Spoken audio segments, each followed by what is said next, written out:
Bueno, buenas tardes. ¿Cómo andan? ¿Bien? ¿Sí?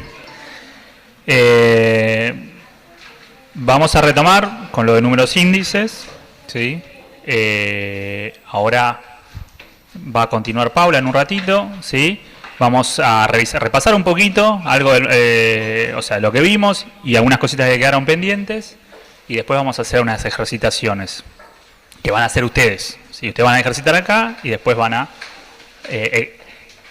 no sé si pasar enfrente, pero por lo menos trabajar en conjunto después los resultados de esos ejercicios. ¿Ok? Y en ese momento, aquellos que tengan dudas, consultas respecto del parcial, pueden venir, yo voy a estar para eso, y los vemos los parciales, ¿sí? Y los revisamos.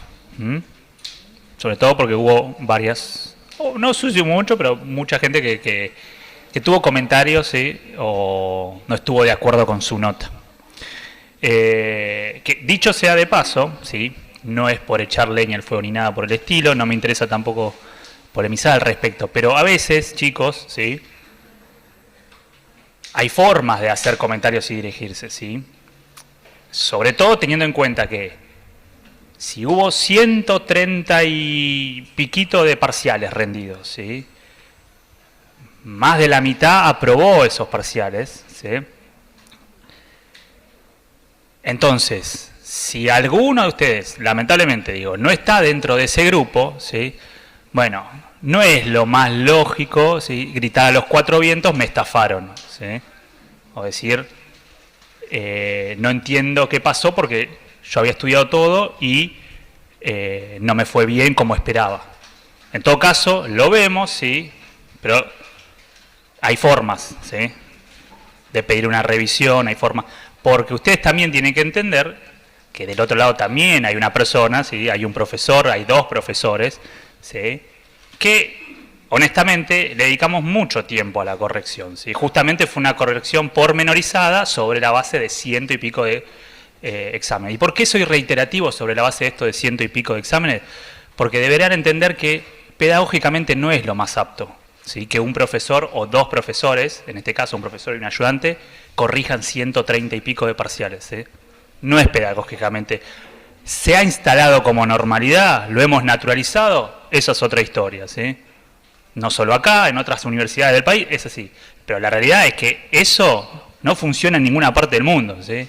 No funciona así. O sea, las universidades prestigiosas no funcionan así. No son prestigiosas porque tienen un profesor asignado a 140 alumnos, ¿sí?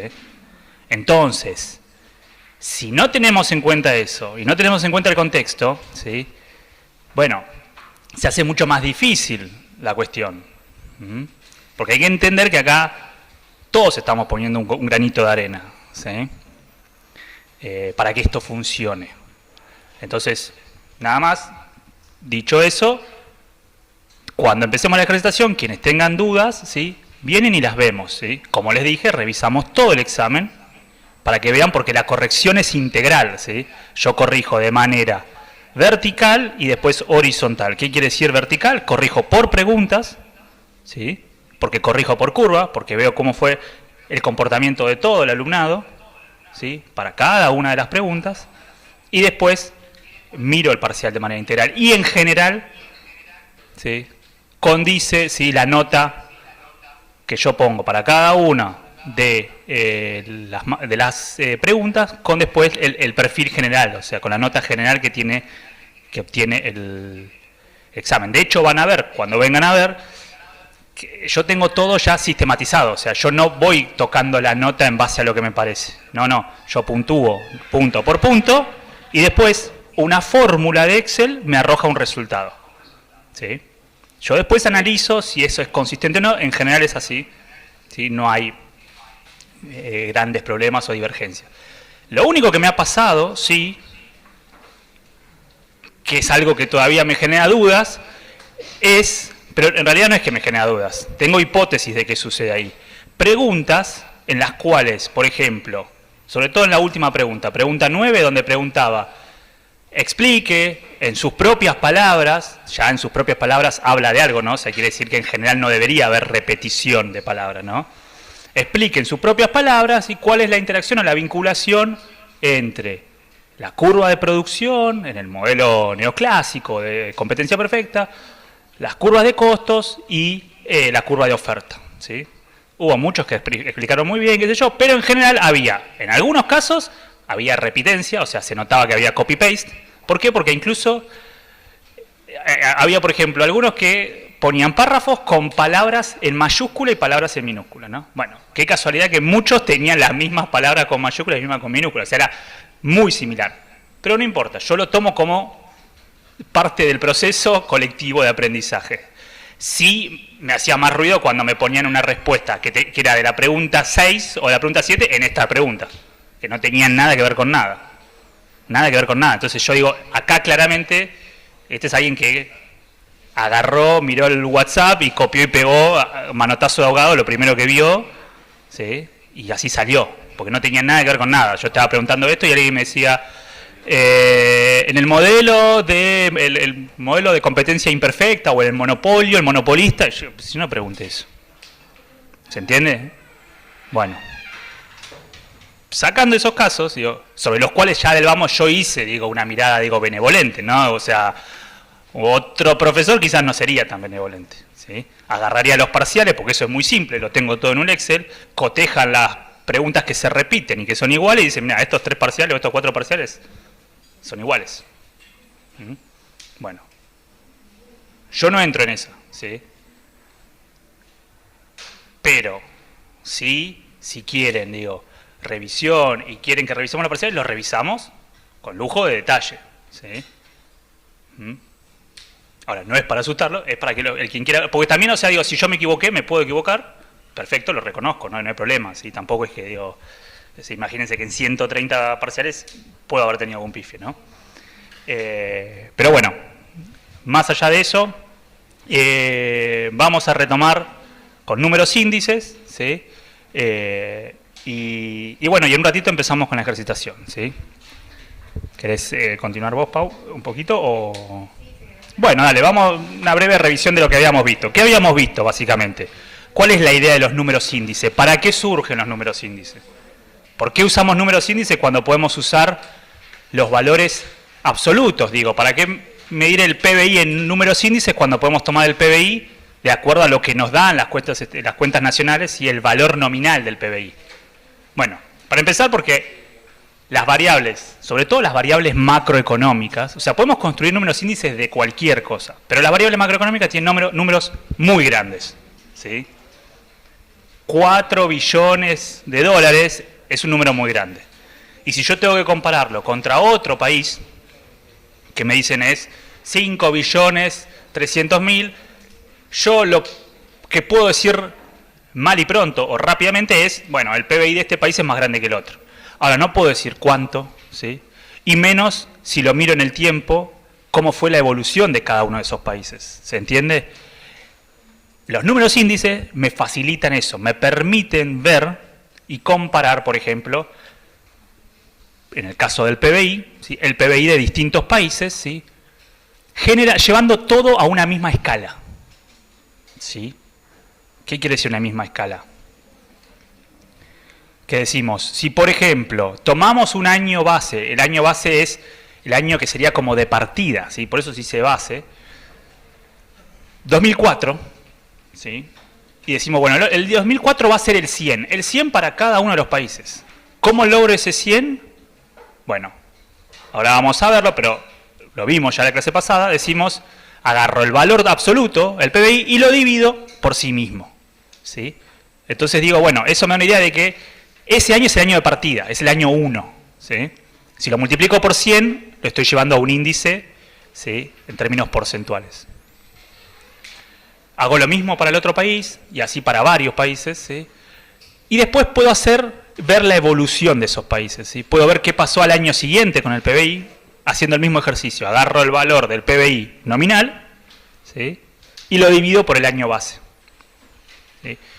Lo mismo en el siguiente año y así para todos los países. Entonces yo puedo ver, por ejemplo, la evolución del PBI de esos países, ¿sí? Y muy fácilmente, visualmente, yo puedo decir, mira, tomando el año base, no sé, 2005, 100, puedo ver que, no sé, que Argentina creció a una tasa de, no sé, 3% anual, si se quiere, ¿sí? Y llegó a un crecimiento acumulado de 180. ¿Por qué? Porque el índice me dice 180, después de 10 años, por ejemplo.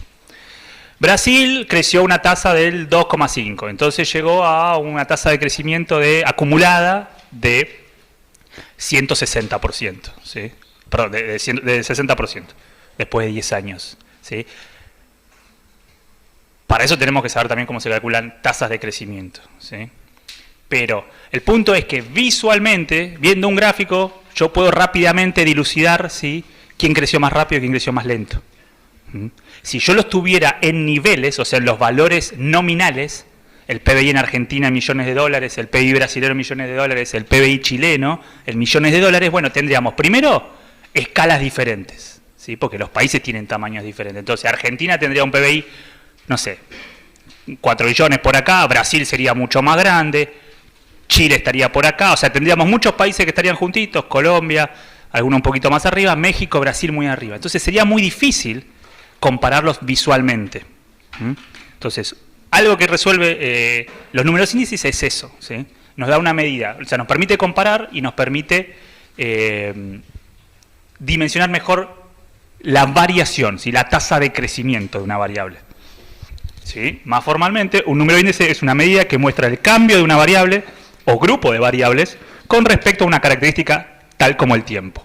O sea, eso es lo que acabamos de decir, ¿sí? Me permite ver mejor, en términos de tasas de crecimiento porcentual, si quieren, cómo evolucionan, ¿sí?, un conjunto de países en relación a una variable, por ejemplo.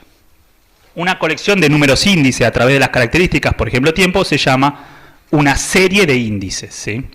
Una serie de números índices es una serie, pero de valores construidos, ¿sí? Y los números índices se pueden utilizar para hacer comparaciones efectivas entre diferentes series. A menudo es el caso en que las series de datos tienen valores muy diferentes, lo que puede hacer difícil comparación. Mediante la creación de versiones de números índices con un periodo de base común, las comparaciones se pueden hacer más fáciles. O sea, eso es lo que acabamos de decir, ¿no?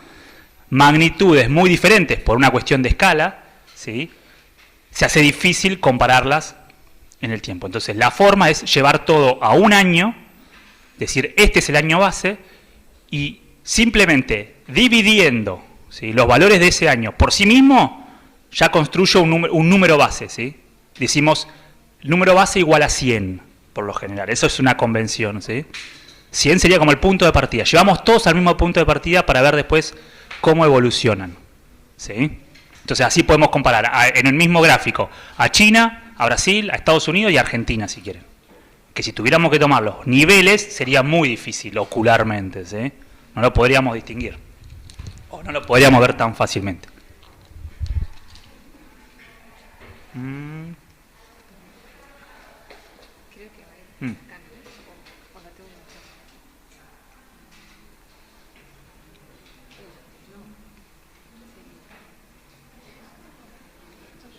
No, abajo.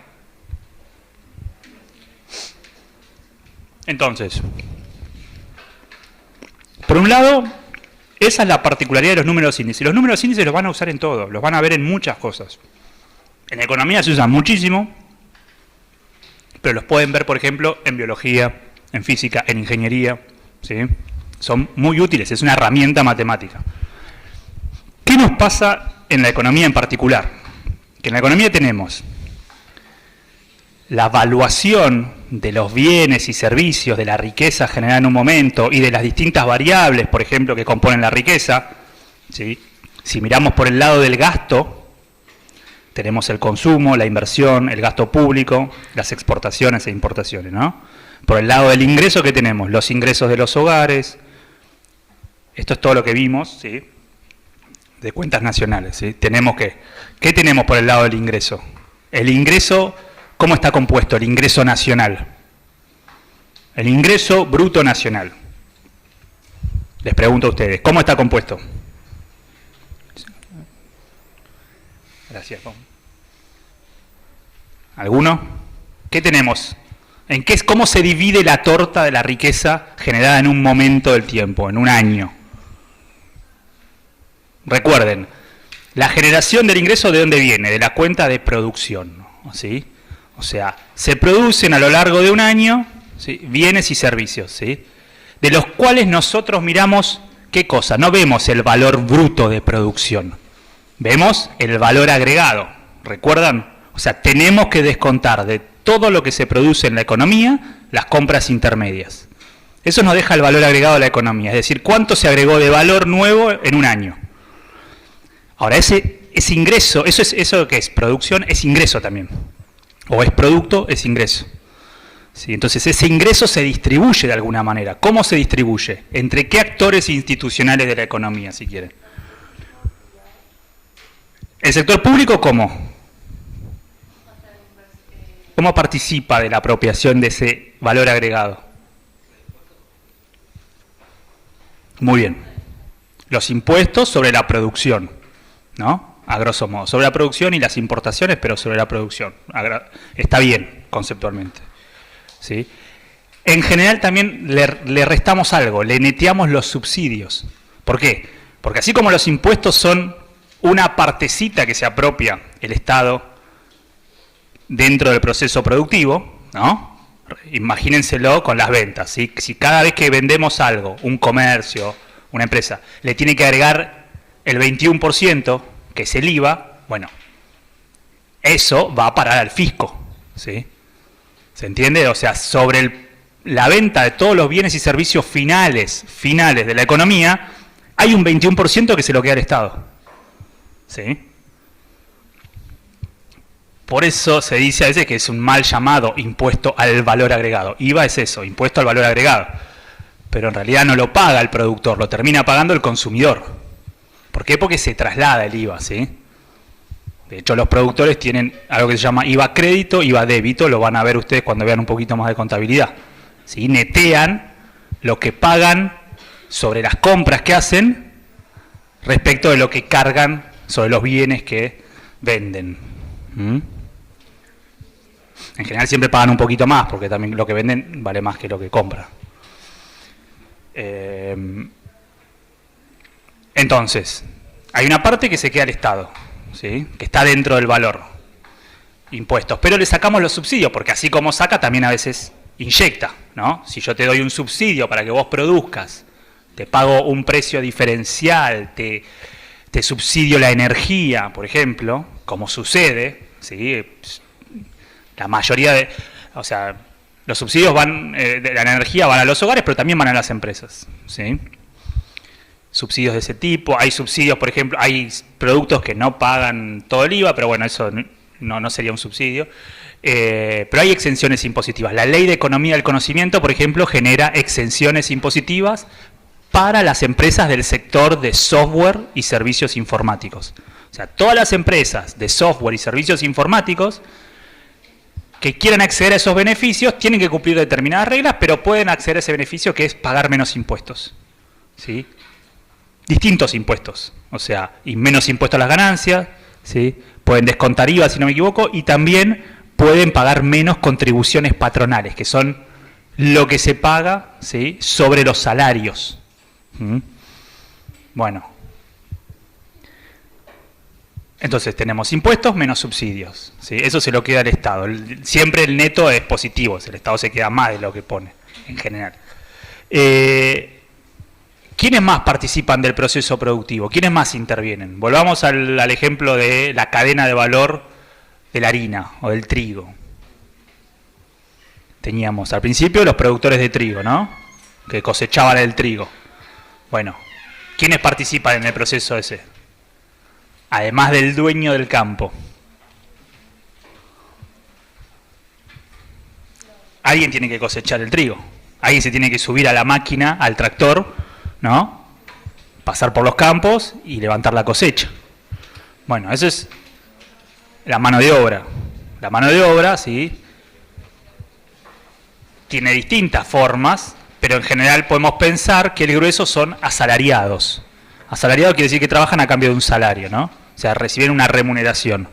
Entonces, todo el sector de asalariados, o sea, personas que trabajan, trabajan en la cosecha de trigo, trabajan en el molino, trabajan en la panadería, que vende el pan, trabaja en el sector comercio, trabajan, o sea, todos los trabajadores, ¿sí?, que participan del proceso de generación de valor agregado, reciben una remuneración. Entonces, la remuneración al factor trabajo, ¿sí?, también está dentro de los ingresos. Y después teníamos un grupo, que no es menor, pero de gente que es difícil determinar, ¿sí?, si son asalariados o son capitalistas, ¿sí? ¿Por qué? Porque en general son, por ejemplo, no sé, la figura del monotributista, ¿no? El monotributista, o como le solían decir, el monotributriste, acá hay uno, yo soy... No estoy discriminando a nadie, o sea, yo soy un monotributista. ¿Otro? Estamos unidos. Nos une... Bueno, el monotributo es una figura particular, especial. ¿Por qué? Porque es muy heterogénea. O sea, a veces esconde relaciones laborales, ¿sí? O sea, muchas, y ustedes quizás lo habrán vivido, o no sé si, digo...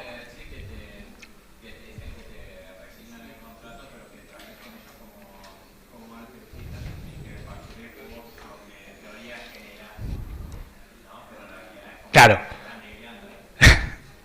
En realidad, claro, es un... No es tan gris en realidad, no es que es un gris. En realidad, si vos tenés una relación de dependencia, o sea, sistemáticamente vos podés mostrar, y eso se puede mostrar, que todos los meses le facturás a la misma persona un monto fijo durante, no sé, 1 o 2 años, bueno, eso se considera una relación laboral encubierta. ¿Se entiende? No quiero que salgan todos corriendo ahora a hacerle juicio a los empleadores quienes sean monotributistas, no, para nada. ¿Sí?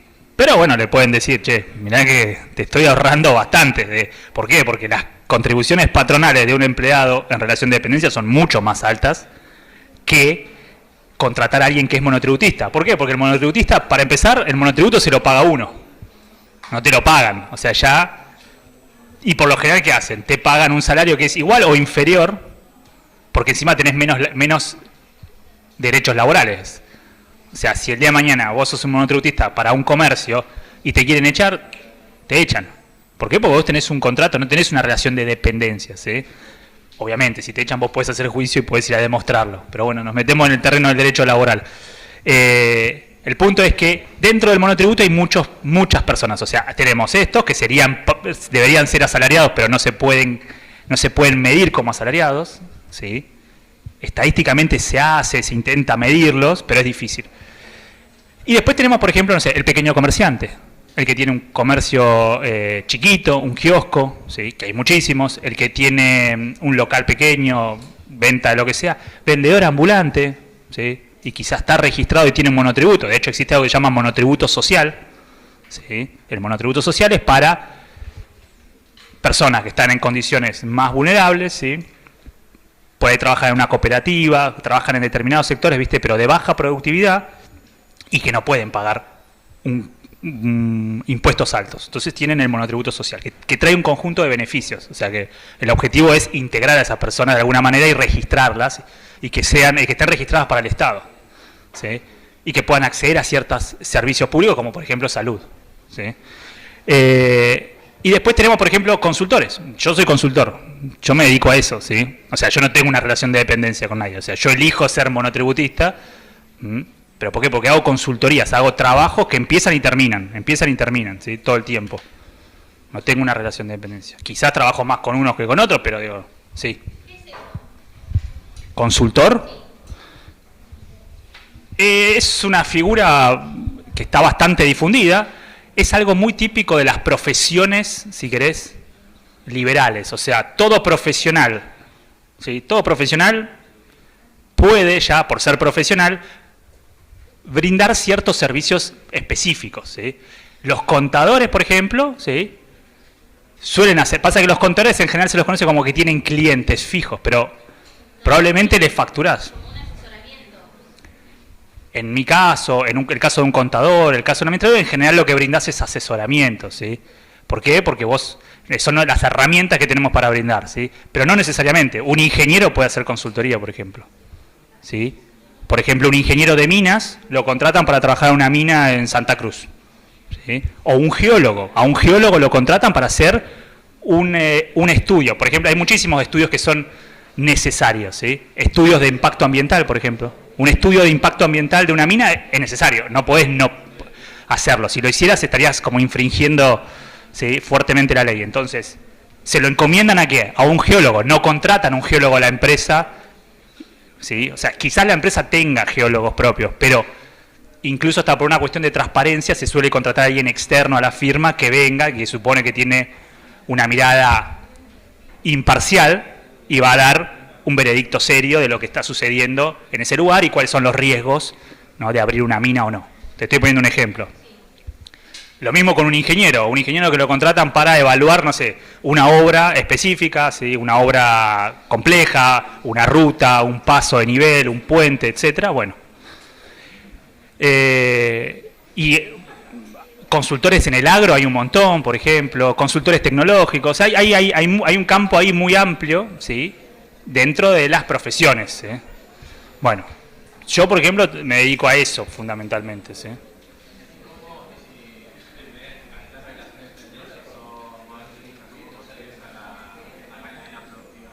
¿Cómo contribuís? Yo por ejemplo,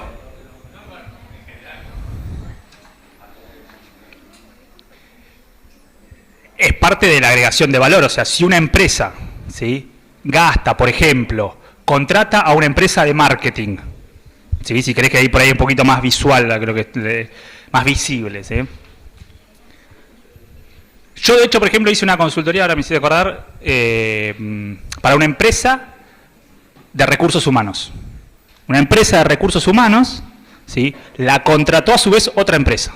La contrató una empresa muy grande, una empresa constructora muy grande, que tenía muchos empleados y necesitaba medir, ¿sí?, algunas cuestiones de productividad y cómo generar incentivos para que los trabajadores, o sea, quería evaluar algunas cosas, ¿no?, de qué era lo que hicieron una encuesta muy grande entre sus empleados, ¿sí? Eso se encargó la consultora, o sea, la contrataron a la consultora de recursos humanos para que se encargue de evaluar cómo se sentían los trabajadores, qué es lo que los motivaba, qué es lo que no, etcétera, ¿no?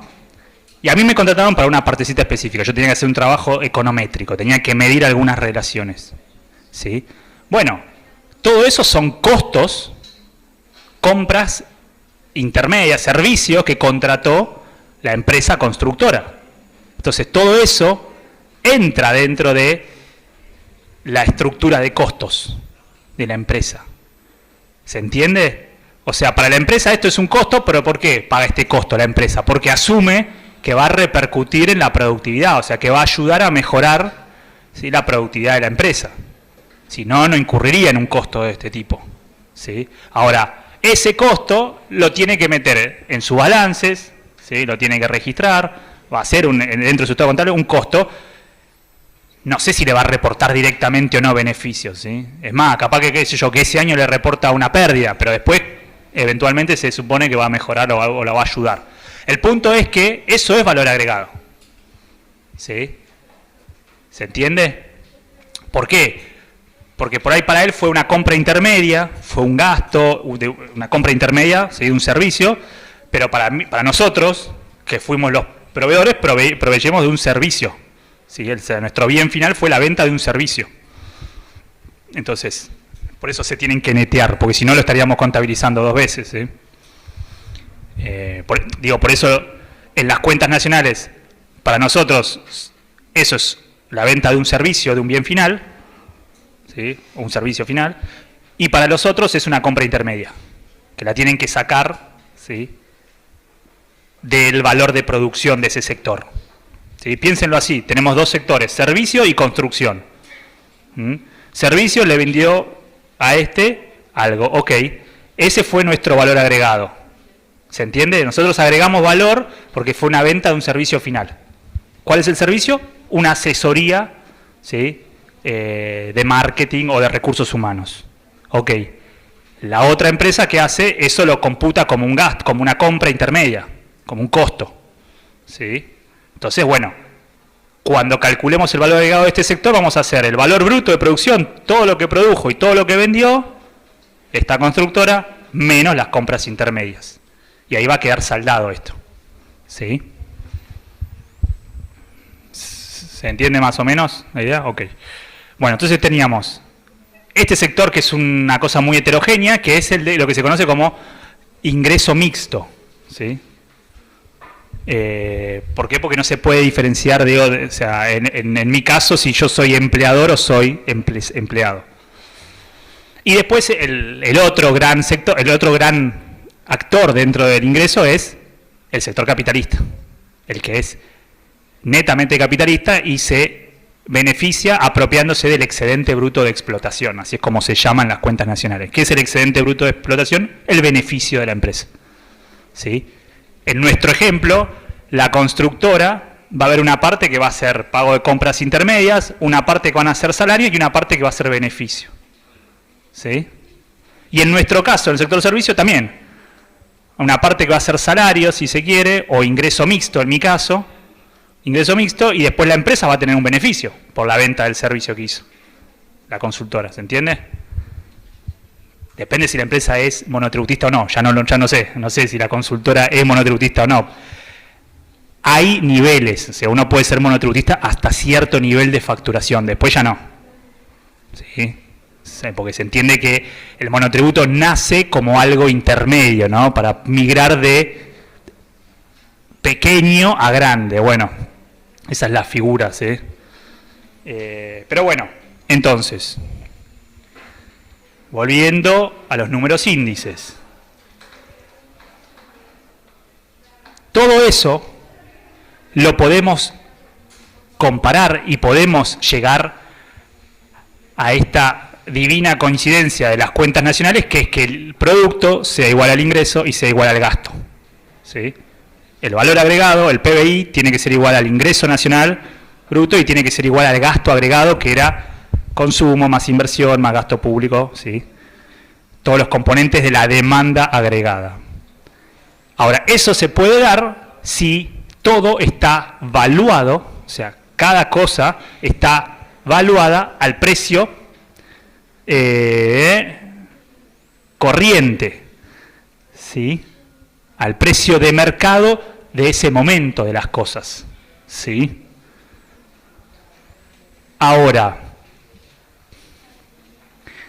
habíamos dicho que valuar las cosas a precios corrientes o a precio de mercado me servía para hacer las cosas comparables, integrarlas, ¿sí?, en el sistema de cuentas, pero después tenía un problema eso, que si yo quería ver, por ejemplo, cómo evoluciona el sistema o las cuentas nacionales o el ingreso nacional, si quieren, que es el corazón de las cuentas nacionales, ¿sí?, en el tiempo, tengo un problema si lo sigo mirando a través de los precios corrientes o los precios de mercado. ¿Cuál es el problema fundamental? Que el valor agregado, como bien lo dice la palabra, el valor se divide en dos cosas, ¿sí?, en precios y cantidades, ¿sí? O sea, lo habíamos visto, la otra vez lo vimos con un ejemplito, ¿sí? Chicos, un poquito, porque si no, tengo que hablar cada vez más fuerte. ¿Qué habíamos dicho? ¿Recuerdan el ejemplo de manzanas, peras y otro producto que no me acuerdo, zapatillas? ¿Sí?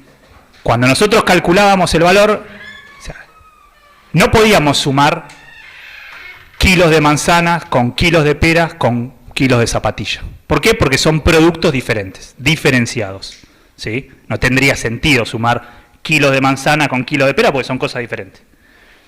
Necesitábamos sí o sí los precios, ¿sí? Los precios son, el vector de precios es aquello que me permite comparar las cosas porque me lleva toda la misma unidad de medida, ¿sí? Peso por kilo de zapatilla o lo que sea, ¿sí? Y así con otras unidades. Y además, también el precio me permite saber el valor relativo de las cosas, ¿sí? Cuánto vale cada cosa en relación a las demás. Es decir, cuál vale más y cuál vale menos. Todas estas cosas que les estoy diciendo que parecen pavas, ustedes las tienen incorporadas porque las tienen en su cabeza, en su día a día, porque nacieron en una sociedad capitalista. Pero una cosa es tener y otra cosa es desmenuzarlos, y para entender lo que estamos queriendo decir. El punto, ¿cuál es? Que si Yo quiero medir, como decíamos recién, el valor agregado de la economía, e imagínense que tenemos esos 3 productos nada más. Lo medimos un año, lo quiero volver a medir al año siguiente, y así sucesivamente, ¿sí? ¿Qué va a pasar? Hay 2 cuestiones ahí, hay por lo menos dos fuerzas distintas, ¿sí? Que tienen que ver. Una es la evolución de los precios y otra de las cantidades. Y lo que a nosotros nos interesa, ¿sí? Lo que le interesa a la economía en sí es la evolución de las cantidades, porque las cantidades reflejan, ¿sí? Variables reales, ¿sí? Nos dicen realmente si la economía crece o no crece, ¿sí? Los precios son nominales, o sea que si suben los precios, no necesariamente quiere decir que crezca la economía. Podemos tener, y de hecho, eso sí me parece que estamos todos recontra entrenados con eso, ¿no? Digo, desde el momento en que vivimos en un contexto inflacionario, ¿sí? La inflación no quiere decir que haya crecimiento o decrecimiento de la economía. Es más, podemos tener inflación con decrecimiento, ¿sí? En general la inflación viene acompañada con el crecimiento, pero también puede pasar que no, que haya inflación con estancamiento e inflación con decrecimiento. Y peor aún, si nosotros no depuramos el efecto de la inflación, no podemos también saber qué sectores crecen y qué no, ¿sí? Es decir, si crece más la demanda de peras, de manzanas o de zapatillas, ¿sí? Entonces, para eso necesitamos mirarlo en términos reales. El problema es cómo lo transformamos en términos reales, cómo lo llevamos a una medida real, que solamente me permita ver la evolución de las cantidades.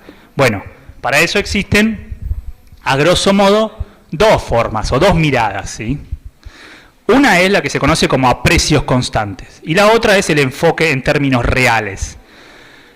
Ya habíamos dicho que el enfoque de precios constantes servía fundamentalmente para las variables que tienen que ver, las variables como el producto, el gasto, ¿sí? El gasto agregado, o sea, consumo, inversión, gasto público, etcétera, ¿sí?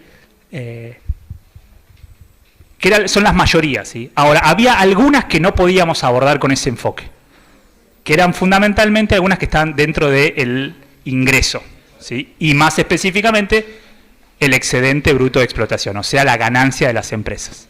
Porque no podemos, ¿sí? Separar, esto es algo complejo lo que le digo, pero asúmanlo como que es así, no podemos separar precios de cantidades, ¿sí?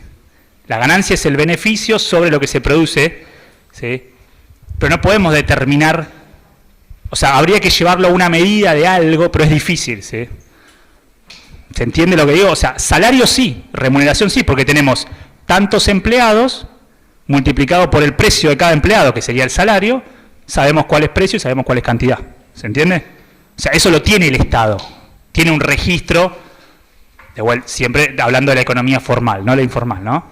Tiene un registro de, por ejemplo, hubo tantos empleados o se crearon tantos puestos de trabajo en el sector salud, tantos en el sector de la administración pública, tantos en el sector de las Fuerzas Armadas, tantos...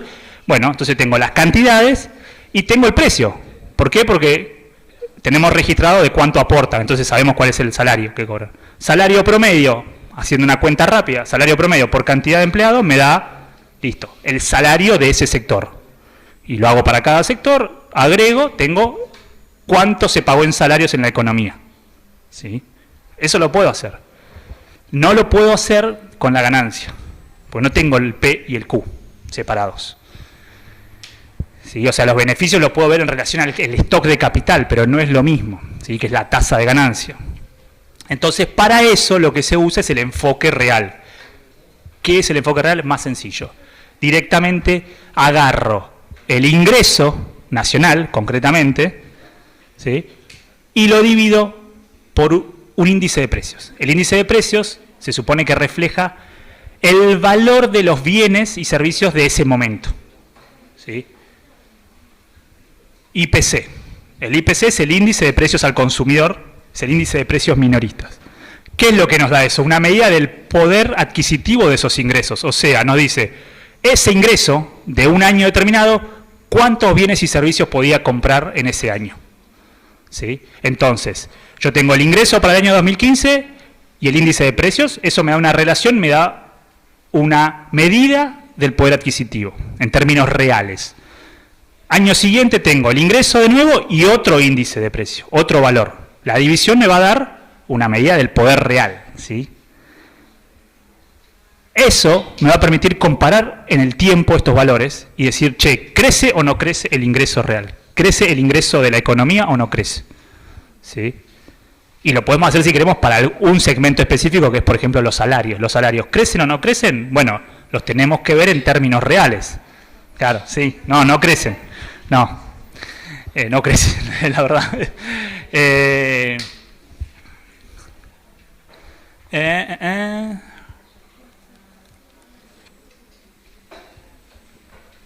Bueno, esto medio que ya lo vimos, el tema de... Vimos un ejemplito acá sencillo de un número índice, ¿sí? O sea, empezamos con un número índice muy simple, ¿sí? Una sola mercancía, no sé si está el título ahí. No, más arriba. No, bueno, pero es el de ese, me parece, sí. No me acuerdo qué mercancía. Bueno, pero caso más sencillo. Una sola mercancía, ¿sí? Entonces, ¿qué hacíamos? Número índice base era el año base que nosotros consideremos óptimo. Acá hay toda una discusión que nosotros no vamos a dar, pero no cualquier año se puede elegir como año base. Si tiene que ser un año que haya cierta estabilidad y sobre todo estabilidad de precios. O sea, 2002, después de la crisis de la convertibilidad y la devaluación de un 300%, no es una buena opción. ¿Sí? 2014 después de la devaluación, tampoco. 2018 después de la crisis, no. Argentina tiene pocos años estables también, es un tema. Elegí un año que vos digas año de estabilidad. ¿Sí? En general, las cuentas nacionales tienen el año base 2004, ¿sí? Que es un año donde la economía se recuperaba, qué sé yo, pero todavía había cierta estabilidad de precios. De hecho, no había inflación en ese momento, que fue como una rareza, ¿no? O sea, la inflación empieza a crecer a partir del 2006-2007. Más del 10%, más de 2 dígitos. Entonces, se toma un año, acá en el ejemplo dijimos 2002. Entonces, si el valor, ¿sí?, de la mercancía o de las ventas, esto era, me acuerdo, ventas de una empresa, ¿no? Pero podemos asumir que es la economía. ¿Sí? Imagínense que una economía que tiene un solo sector. Algunos dirán, no existe. Es verdad, no existe, pero hay economías que están hiperconcentradas en una actividad, ¿sí? Los países petroleros, por ejemplo, ¿sí?, tienen fuerte concentración. O sea, entonces mirar el sector petrolero es útil porque te da un indicador de cómo evoluciona la actividad de su economía. Entonces, ese año se vendieron 17.9 millones. Ok, entonces, año base, ¿qué hacemos? 17.9 dividido 17.9. ¿Sí? Porque va a ser el año base, va a ser el año 1. Por 100. ¿Por qué? Porque lo llevamos a términos porcentuales. Si lo dejáramos en 1... lo estaríamos viendo en términos de tasas, es más difícil. Así, al multiplicar por 100, lo vemos en términos porcentuales, por ciento. Entonces, 2003, las ventas crecieron. Pero acá está lo que yo les decía. ¿Cuánto crecieron? 18,5. Ahora, ¿eso es mucho, es poco? Es difícil verlo. Porque vos decís, antes eran 17,9, ahora 18,5, creció, no sé, $600.000. ¿Es mucho? ¿Es poco? No. ¿En relación a qué? Y bueno, lo que hacemos es veamos cómo es en relación a lo que había antes. Entonces, 18,5 dividido 17,9, que es nuestro año base. Eso nos da, ¿qué? Multiplicado por 100, 103,4. ¿103,4 qué es? Rápidamente, ¿qué es lo que nos permite ver? ¿Aumentó 3,4 respecto al año base? Claro, 3,4%. O sea, ¿quieren ir un poquito más allá? Si ustedes le restan 100 a esto, ¿sí?, o hacen esto que está entre paréntesis menos 1, todo por 100, les va a dar la tasa de variación porcentual a secas, ¿sí? Los números índice igual son útiles para esto que yo les decía, para dividir y demás, o sea, por eso se construyen los números índice. Pero si no, como decía acá la colega, yo miro este valor y ya sé que estamos hablando de que hay un aumento del 3,4%. Me lo da el hecho de saber que el número de base es 100. Bueno, año 2004, 18,1. ¿Qué pasó acá? ¿Creció? ¿Subió? Cayó. Pero cayó contra el año anterior. ¿Contra el año base? No, claro. 101,1, o sea, 1,1%. ¿Sí? Y lo bueno de esto es que yo puedo comparar entre los valores, porque tienen todos la misma base. O sea, estoy dividiendo a todos por el mismo número. ¿Sí? Entonces yo puedo decir, hubo una caída de 3,4 menos 1,1, ¿sí? Que va a ser 2,3 en términos porcentuales. ¿Sí? Entonces es muy útil a la hora de mirar una variable, y esto les va a pasar probablemente, ¿sí?, cuando empiecen o ingresen en el mercado laboral y empiecen a desarrollar su profesión, seguramente en algún momento se van a topar con esto, ¿sí? ¿Cómo abordar números grandes o números complejos? Bueno, una forma fácil es esto, pasarlo a índices, números índices, ¿sí? Y de vuelta, porque lo que les decía, si yo esto lo meto en un gráfico, imagínense que hacemos lo mismo para otros países, pensemos que estamos hablando de PBI, ¿no? Bueno, parten todos del mismo valor, pero después yo puedo dar la evolución porcentual. ¿Sí? Ok. Acá está lo que yo les decía. Si ustedes quieren ver la tasa de crecimiento, simplemente tienen que hacer el año que ustedes están mirando, el año corriente, dividido el año base, menos el año base. Esto es lo mismo que hacer esto dividido esto menos 1, porque se entiende que acá tienen el denominador común es el mismo. ¿Sí? Entonces, si yo separo el denominador, hiciera esto sobre esto menos esto sobre esto es 1, porque estoy dividiendo algo por sí mismo. ¿Sí? Multiplicado por 100 me da la tasa de crecimiento. Y acá ven el cálculo, por ejemplo, para ver la tasa de crecimiento del 2004 al 2002, tenemos el índice año 2004, el índice año 2002, base año 2002, tenemos la resta, dividido 100 por 100 me da 1,1%. Es esto que decíamos, este 1,1% es esto.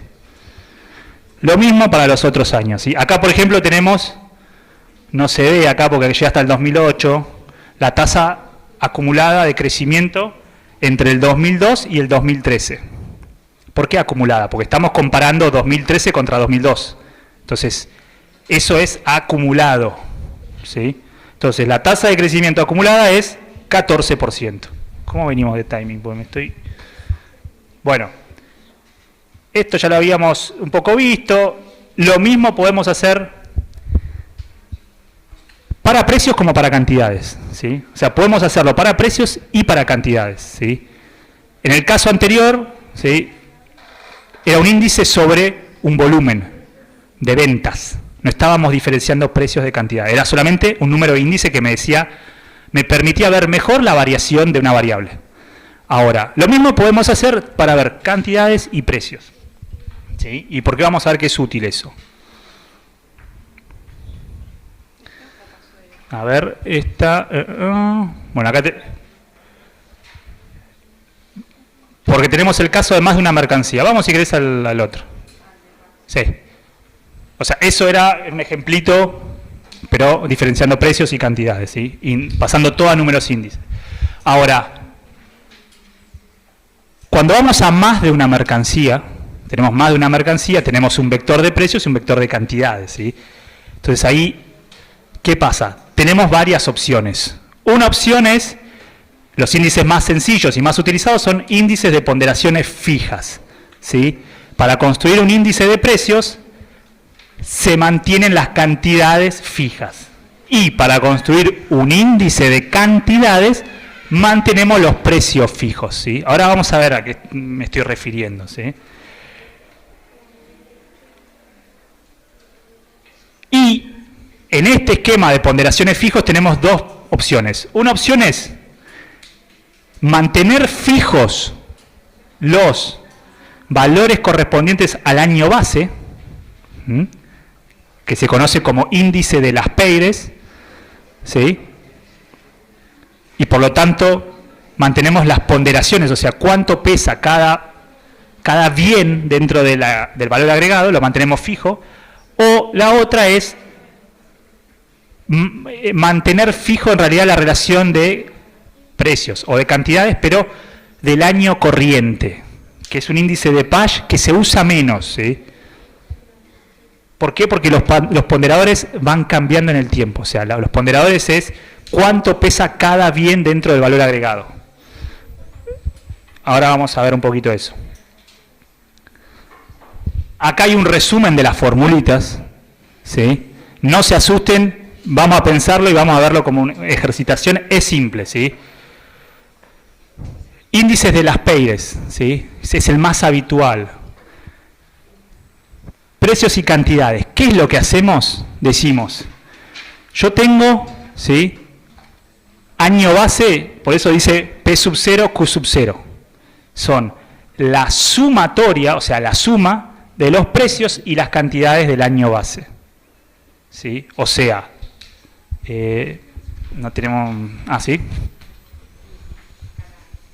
Gracias, Pau.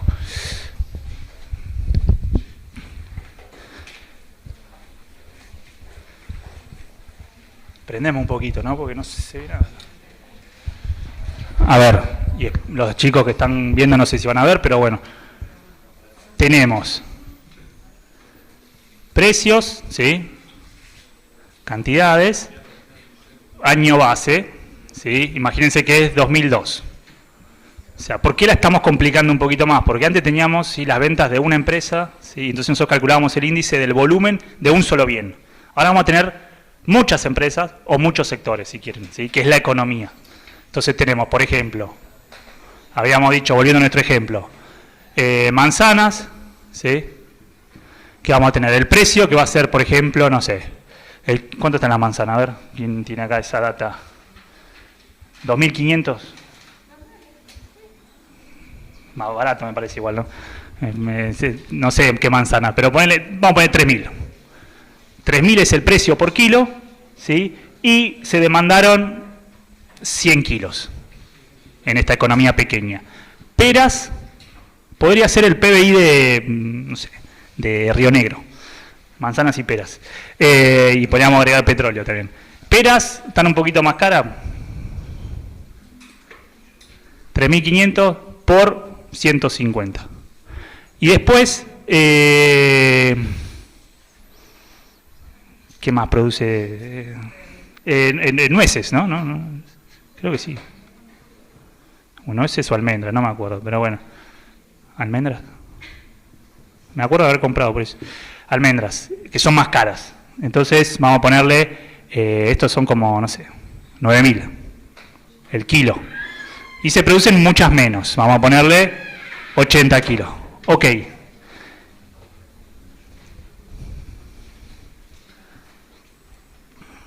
Vamos a poner que estos son todos bienes finales, por lo tanto esto es el valor agregado, ¿sí? 3.000 por 100, ¿cuánto es? 30.000.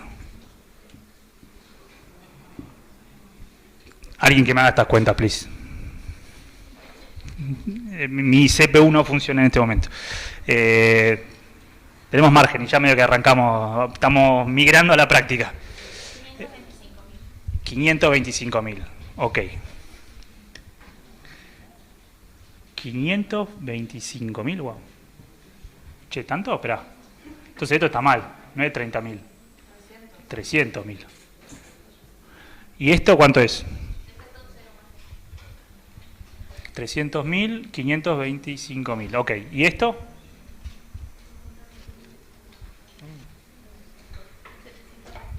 700. Bueno, ok, entonces, ¿qué podemos ver acá? Primero, estos son nuestros P por Q, y este es el valor que generan, ¿sí? P por Q me da el valor agregado de la manzana, P por Q de la pera, etcétera. Pero además lo que me permite ver es el peso relativo de las cosas. Claramente, esto vale más que esto y esto vale más que esto, ¿sí? Entonces lo que estamos diciendo es que nosotros agarramos esta canasta de bienes de la economía en un momento y fijamos los ponderadores, los pesos relativos, el peso relativo de cada cosa, cuánto vale cada cosa dentro del valor agregado, ¿sí? ¿Me siguen ahí? Entonces, P por Q, sumatoria, es esto. La sumatoria es esto. Si quieren hagan la suma. Sumatoria de P por Q. ¿Cuánto es esto? Yo no sé cuánto es. 300.000 más 525.000 más 720.000. Eso va a dar un valor. Bueno, ese valor es esto. Es la sumatoria de P por Q. Es esto. Entonces, estamos agarrando una canasta de bienes y servicios en un momento, un año, base, y lo que vamos a hacer después es simplemente, ¿qué? Ir cambiando las cantidades. ¿Sí? Piensen que estadística, para el estadístico es mucho más simple. Ya tengo el vector de precios. ¿Sí? Lo único que tengo que hacer, mes a mes, si quieren, año a año, es relevar las cantidades. Entonces voy, imputo las cantidades. Imagínense que esto es 2002, bueno. 2003, ¿qué hacemos? ¿Qué hacemos en el 2003? Mantenemos los... Si queremos hacer el índice de las PEIRES, ¿qué vamos a hacer? ¿Vamos a dejar fijos los precios o las cantidades? Si queremos hacer el índice de cantidades de las PEIRES. Precio. Entonces, P sub 0. Lo mismo, ¿no? 3.000, 3.500, 9.000. Cambian las cantidades, ¿sí? Entonces, por ejemplo, aumentan las manzanas, se demandaron más manzanas, 120, peras, digamos que, bueno, sí, más o menos iguales, cayó la demanda de almendras, 60. Ok. Lo que hacemos acá es esto, ¿no? Valor agregado a precios del año base. 3.000 por 120. ¿Alguien con calculadora a mano? Esto es lo mismo. Esto es 25. Esto es 90 por 60. ¿Cuánto es? Yo lo sé, porque es una cuenta de segundo o tercer grado, 9 por 6, pero no me sale. 540.000. Ok, entonces, sumamos todo eso y vamos a tener la suma de P sub 0 por las cantidades del año nuevo, del año 2003. ¿Sí? Entonces, lo que hacemos después, finalmente, es simplemente hacer esto dividido esto, ¿sí? Y eso nos va a dar un número índice de cantidades, cómo evolucionaron las cantidades, ¿sí? O sea, lo que nos permite es básicamente fijar los precios. Si los precios son los mismos, listo. Yo estoy viendo si aumentan o disminuyen las cantidades. ¿Sí? Lo mismo podemos hacer con los precios. ¿Sí? Tiene sentido igual, ¿eh? No es que no. Fijamos las cantidades y vemos el índice de precios. Y así construimos un índice de precios, por ejemplo. ¿Sí? Un índice de precios se construye así. Este IPC que yo les dije es esencialmente esto. Agarro una canasta de bienes, armo un índice en algún momento y después relevo precios. O sea, el INDEC. El INDEC es el Instituto Nacional de Estadística, ¿sí? Que hace el censo, que hace todas las mediciones estadísticas del país. Bueno, hace esto, ¿sí? Porque relevar precios y cantidades todos los meses es muy difícil. Entonces relevan precios. Tienen ya las cantidades, tienen los ponderadores relativos, porque esto me da la ponderación relativa. Entonces solamente vemos la evolución de los precios. Este es más intuitivo, es más simple, ¿sí? Este es un poquito más complejo. ¿Por qué? Porque lo que me dicen es, la base es fijo las cantidades de un año, agarro estas cantidades, ¿sí? Pero lo que hago es, las multiplico por el año que yo estoy viendo hoy, el año actual, ¿sí? Perdón, multiplico por el vector de precios, imagínense que el vector de precios fuera, voy a borrar, el de hoy, ¿no? El de 2003. Precios del 2003. Variación de precios. 3.300. ¿Sí? 2.800 y 8.000. Bueno, yo hago al revés acá. Agarro las cantidades, las multiplico por este vector, ¿sí? Y me va a dar un vector de valor a las cantidades del momento del año base, ¿sí? Y arriba tomo los precios por las cantidades actuales, ¿sí?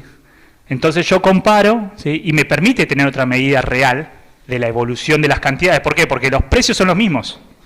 Estoy comparando, ¿sí? El vector de precios es el mismo, pasa que es el de hoy. Estoy comparando cómo evolucionaron las cantidades. ¿Ven? Las cantidades también varían, pero la diferencia es que los precios son los actuales, acá los precios son los viejos. Y lo mismo con los precios. Fijo las cantidades, pero las cantidades hoy, y mantengo, y varían los precios. Y ya para cerrar esto, cada uno de estos índices tiene ventajas y desventajas, ¿sí? Por eso no hay un solo índice que sea útil para todos, ¿sí? Depende de lo que quiera hacer uno. El índice de las P's, ¿qué tiene? Me permite comparar distintos momentos del tiempo entre sí. ¿Por qué? Básicamente porque lo que está dividiendo es lo mismo. Es siempre lo mismo, es la sumatoria de precios en cero por las cantidades en cero. Entonces todo es comparable entre sí. En el otro caso no, porque lo que está abajo varía. Varía porque o los precios o las cantidades son las del momento, ¿sí? Entonces cuando yo estoy mirando el índice que divide, ¿sí? Son los precios del 2003, por ejemplo. Ahora cuando yo me voy al 2004 van a ser los precios del 2004. Cuando yo me voy al 2005 van a ser los precios del 2005. Entonces todo el tiempo lo que está dividiendo varía, sube o baja. Entonces no los puedo comparar año a año, ¿sí? El costo de elaboración de este índice es relativamente bajo porque los ponderadores se definen una sola vez. Por eso se usa mucho el de las PER. Porque yo fijo la canasta, precios y cantidades, hago el laburo un año y después ya está. Después lo que hago es renovar. O precios o cantidades, ¿sí? Pero ya tengo fijo la estructura relativa del valor agregado. O sea, estos son los ponderadores. Este es más costoso, ¿sí? ¿Cuál es la desventaja de las PER? A medida que pasa el tiempo, la canasta base, la canasta del año base, esta va perdiendo representatividad. Eso es un poco, esta no tanto, nunca se desactualiza porque la canasta es representativa del periodo corriente, más o menos, pero no se desactualiza tanto. O sea, ¿por qué? Porque los ponderadores van cambiando, el peso relativo va cambiando de acuerdo a los precios o las cantidades de hoy. ¿Se entiende? Acá no, acá yo dejo fija una estructura y voy cambiando los precios en tiempo. Entonces, esto, por ejemplo, es lo que se le achaca al índice de precios hoy, el que mide la inflación, ¿no? ¿Viste? Cuando dicen, la inflación no es la real, no está dando, no está midiendo, ¿sí?, realmente la inflación. Bueno, no es tan cierto, en realidad lo que se muestra es que la inflación va en línea con mediciones más actualizadas. El problema del índice de precios al consumidor actual es que tiene una canasta de bienes y una ponderación de cada uno que ya no es representativa, ¿sí? Por ejemplo, no sé, mide CDs. Los CDs ya no se usan más, ¿no? No sé, pesa muchísimo aparte de eso, ¿no? Y hay cosas que, por ejemplo, no están teniendo peso. Los celulares no tienen peso y los celulares son fundamentales, ¿no? Entonces ahí tenés un problema, ¿sí? El peso relativo de las cosas. Entonces, a medida que pasa el tiempo, esto es útil unos años. Cuando pasan 10, 15, 20 años ya no es tan útil, porque cambia todo el tiempo. En realidad la canasta de consumos, esto está en base a las canastas de los consumos de las familias, de los hogares, ¿eh? Entonces, bueno, eso sería un poco rápidamente el corolario de estos índices, ¿sí? Pero que son muy útiles, son la base también de las cuentas. Dicho eso, esto no lo miren y esto tampoco. Listo. Esto sí lo pueden mirar, pero es lo que dijimos nada más en otras palabras. Listo. Listo. O sea, acá hay algunos ejemplitos, ¿sí?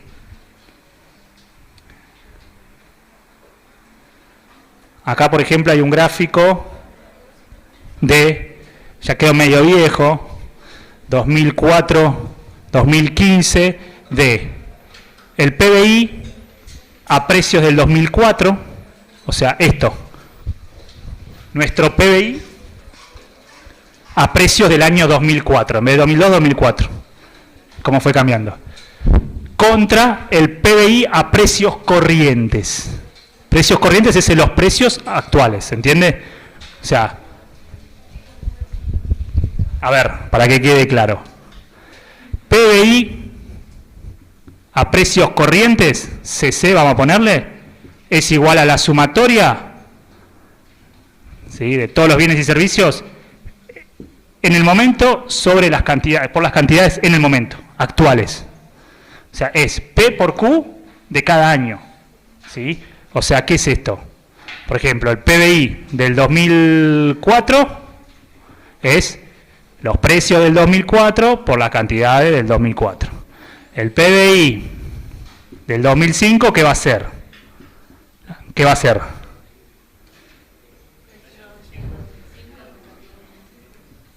Claro.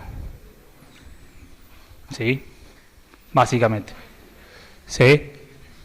Los precios, perdón, el PBI a precios PBI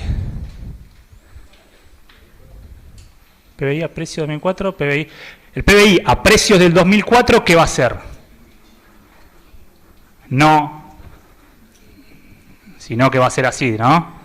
A precios constantes 2004, ¿no? Bueno, vamos a tener para el año 2004, muy simple, obviamente, ¿no? La sumatoria de los precios del 2004 por las cantidades del 2004, dividido la sumatoria de los precios del 2004 por las cantidades del 2004. Ahora, en el 2005, ¿cómo va a ser esto? ¿Cómo va a cambiar? Una pista.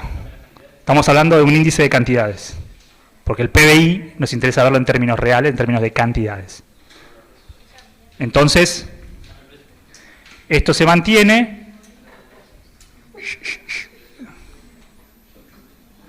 Ahí va. ¿Se ve? ¿Lo ven todos eso? ¿Alguien no lo ve? ¿No? ¿Nadie ve el milagro que acabamos de suscitar? ¿No? Por ahí ya se... Claro. 2006, ¿cómo va a ser? ¿Cómo va a ser el 2006? Lo mismo, precio de 2006. Entonces, si seguimos con esta lógica, podemos llegar al 2015. ¿Cuál es el problema de esto? Que estamos agarrando una canasta de bienes, ¿sí?, que tiene ponderadores, se dice, estos serían los ponderadores, esto es lo que pondera, porque es el peso de esto sobre esto, del año 2004. ¿Sí? Entonces los precios serán actuales, los precios serán los del 2015, pero el peso relativo de las cantidades cambia. Hasta el 2015 no hay problema, el problema es si en el 2025 seguimos con lo mismo, que es lo que sucede. ¿Se entiende? Porque ya en 20 años sí hubo cambios tecnológicos, cambios de preferencias, cambios de gustos, etcétera. Entonces, las cantidades deberían cambiar también, deberíamos reacomodar. Entonces, lo que se debería hacer en realidad es reajustar esto cada tanto, más seguido. Cada 10 años, una base nueva. Y acá lo que podemos ver que es, bueno, este es el PBI a precios corrientes. Es un índice igual, porque tiene el 2004 base 100. ¿Para qué se hizo eso? Para tener el mismo punto de partida, para que todos salgan de acá. ¿Se entiende? Acá es 100. Entonces, podemos compararlos.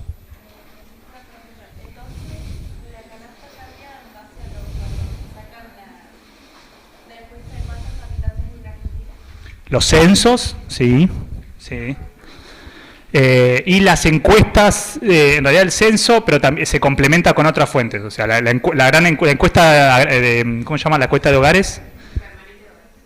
Sí, pero no la EPH, la encuesta nacional de hogares. Hay una encuesta más grande de hogares que te permite medir la canasta de consumos de los hogares. ¿sí?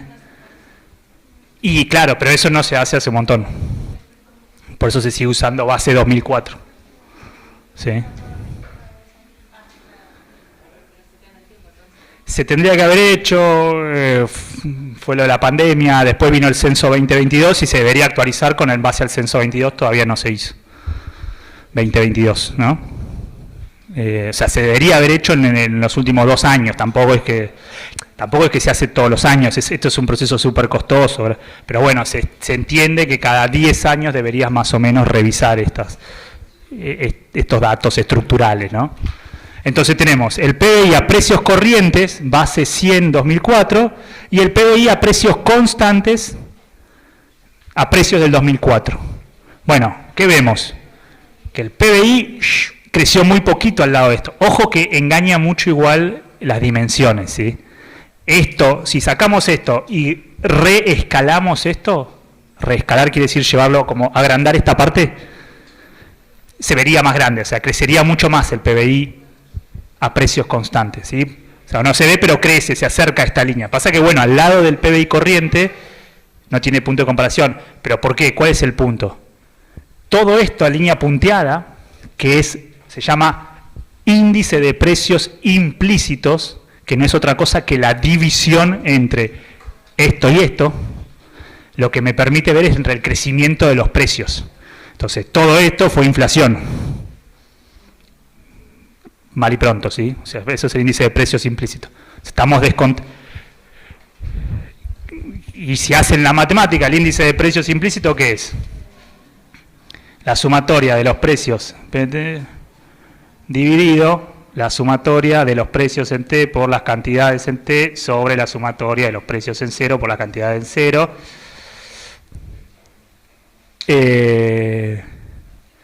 Básicamente es esto. No, me equivoqué acá, perdón. Cantidades en cero. Perdón. Perdón.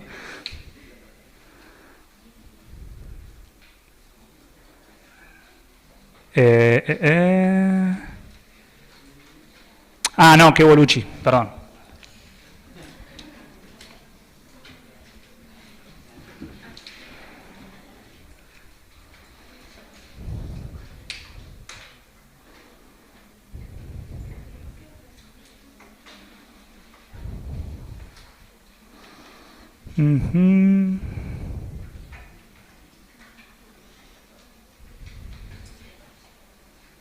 Bueno, no le den importancia a esto. Que quería llegar a otra cosa, pero no importa. No lo quiero rebuscar con eso. No importa esto, ¿sí?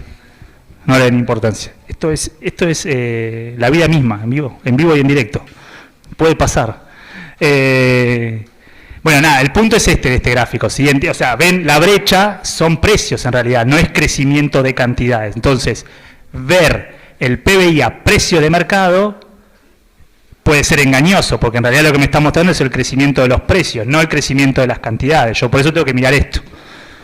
Y bueno, ya estamos, ¿no? Y me parece que me comí toda la hora. Sí. Sí. Ah, bueno, dale. Listo. Bueno, ahora puede empezar con el práctico. La idea es que, o sea, se agrupen o si quieren hacerlo solos y lo vayan haciendo. Y los que quieran preguntar por el parcial a él. Se agrupen y vayan resolviendo porque hay mucha matemática y después lo vamos a exponer en otro momento, bueno, seguramente el viernes o capaz el jueves. Exponemos la resolución. Sí, empezamos y seguimos después. La idea es que ustedes puedan, además de hacer las cuentas, que son bastantes, sacar conclusiones de los ejercicios. Y las vemos, o sea, cualquier cosa me llaman, levantan la mano y me acerco y empiecen a hacerlo porque la realidad es que... O sea, está bueno que interpreten y que ustedes traten de hacerlo y no que yo lo explique sola y no entiendan lo que están haciendo. O sea, que sean conscientes por ahí de los ejercicios. Así que, bueno, cualquier cosa. ¿Alguno estuvo en la charla de Gonza Semilla? La que habló del Instituto de Bahía Blanca. ¿Sí? Ahí voy. Sí, ¿qué querías preguntar? Sí, todavía no, pero lo estamos mirando y se los entregamos. Bueno, cuando Gonza vino y habló, los que se perdieron la charla, la verdad que estuvo muy buena. Él hablaba de la canasta de bienes, que una de las preguntas fue ¿por qué la canasta de bienes hoy, o el IPC o la inflación, no a veces percibimos que no es representativa? Y él hablaba de esto, ¿no? Que se miden las cantidades hace muchos años, el INDEC mide hace muchos años con la misma canasta y ellos lo cambiaron. Entonces ellos ponderaron otra vez y tuvieron que hacer un trabajo para empalmar la serie, se llama. Pero bueno, él habló de esto, de este problema cuando pasa con la inflación y la canasta de bienes.